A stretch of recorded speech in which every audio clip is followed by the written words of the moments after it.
Баршаларыңызға ассалаумағалейкум. Сіздермен бірге Жансая Бақытбекқызының YouTube каналы. Бүгін біз балаларға арналған су ішудің әдебі атты постер жасайтын боламыз.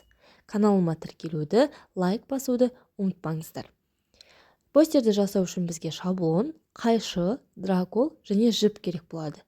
Дайын шаблонды алғыларыңыз келсе, осы видеоның соңына дейін қараңыздар.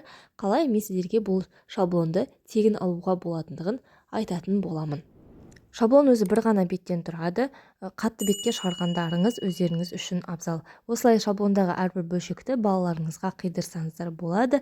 Және де қиып болған шаблондарды драколдың көмегімен екі жақ шетінен арнайы домалақ өзі белгіленген шаблонды сол жерді ақырын кесіп шығамыз да кейіннен жіпке рет-ретімен дізіп аламыз. Осы кезінде балаңызға су ішудің әдептері туралы өзіңіз қосымша материал берсеңіздер де болады.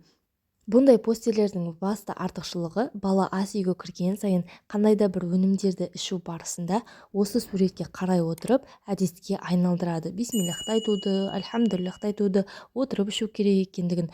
Бұндай постер өміріне де, ақыретіне де пайдалы деген ойдамын. Ал құрметті оқырмандар, бұл шаблонды алу үшін дәл осы видеоға лайк басамыз, комментарийға кез келген пікірді қалдырамыз, және де описание бөлімінде телеграм-каналға ссылка бар. Сол ссылка арқылы өтіп, шаблонды өздеріңізге көшіріп алсаңыздар болады. Және де ол шаблонды алу үшін міндетті түрде менің каналымда, осы YouTube каналымда тіркелген болу керексіздер. Тіркелмеген болсаңыздар, онда сіздерге ссылка шықпайтын болады. Мінекей осылай постерлерге жіптердің барлығын тізіп шықтық. Енді оны қабырғаға ілу ғана қалды.